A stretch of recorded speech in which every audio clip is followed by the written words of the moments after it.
Hi guys, in this video I'm talking about how I moved abroad to start a new life. But before we get into that, I'll kind of talk about my life before I came here. So I sold insurance for about 14 years, but I was getting burnt out. So I picked up a side job just to started waiting tables nights and weekends just to make a little extra cash and meet new people because I didn't know that many people in Houston. Then shortly after that, somebody talked to me about selling roofs. They're like, well, if you know about insurance, then you can help me sell roofs. So I was doing that on the weekends.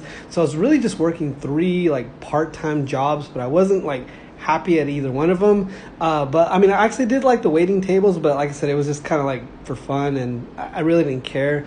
Obviously I liked the money, but at the end of the day, it was is that who I wanted to be as a person? And nothing against the service industry. I actually love the service industry people, and I love the people that work it. I love the whole industry, but it just wasn't for me at the time. Does that make sense? So when the pandemic happened, I had a friend living with me. She was going through some stuff, so I let her stay there. And then she basically got me evicted. She was feeding homeless people, which I have a heart for homeless people. So I was like, yeah, you can feed them. So they were coming in and out. But the thing was, they were leaving trash everywhere. They were in my apartment complex, and they were leaving their shopping carts everywhere. And what I didn't know is that we were getting a bunch of warnings, and she was hiding them from me. So this is all during pandemic. So I didn't know if they could. Yeah. So eventually they gave me an eviction notice. But like I said, I didn't know if they could actually evict me. But I was like, well, I think they can for breaking their rules. So I told her, hey, I'm moving at the end of the month. I'm going to Mexico to see what happens. So I told my employers that. I was like, hey guys, I'm going to Mexico for a couple weeks, maybe a couple months. I don't know. I'm buying a one-way ticket. So my first year I was living in Playa del Carmen, and I was working remote, and luckily I had some residual income from my insurance business, so I didn't need money. I mean, I would have liked to have more money, but it was enough to get by. It was enough to really enjoy life.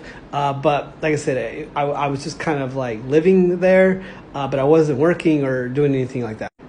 Second year, more of the same. I was in Cancun this time. And doing more of the same. But I was starting to run out of money because if you know anything about insurance residuals, you get less and less over time. So I was starting to run out of money, and so I had a job offer, and I took it. But it was moving back to Houston. So I moved back to Houston, and I only did it for about 6 months. I didn't love it, so I was like, I'm moving back to Mexico. I'll figure it out again. I was back in Mexico literally 2 months. I had another job offer from another insurance company, but once again, I had to move back to Houston. But once again, after 6 months, I was like, yeah, this isn't for me. I'm moving back to Mexico. But I was like, if I move back to Mexico, I want to do something there. So when I moved back to Mexico, I wanted to get all my documents in order. And luckily, I had researched it a little. I started a little. So I needed to get my INE, which is your national registration for voting, I think that's what it's called. And then also I already had my CURP. I was able to get that online.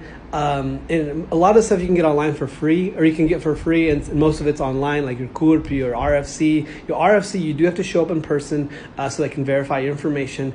But if you have any questions about getting legalized in Mexico, if you're a Mexican citizen, let me know in the comments.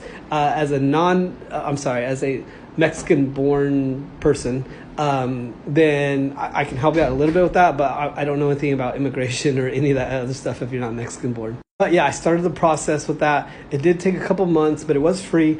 And then that's when I started messaging people about real estate. So I was like, hey, if I'm going to do something in Mexico, it has to be something exciting, it has to be something fun. I actually was going to work in the hotels, and I was actually thinking about waiting tables just because I heard you can make pretty decent money here, waiting tables at the really busy restaurants and things like that. But luckily, the real estate job came to fruition, and luckily, I had a couple sales right away, and so I love it here. I absolutely love living in Mexico. I highly recommend it. But if you have any questions about moving to Mexico or real estate in Mexico or anything I went over, just let me know in the comments.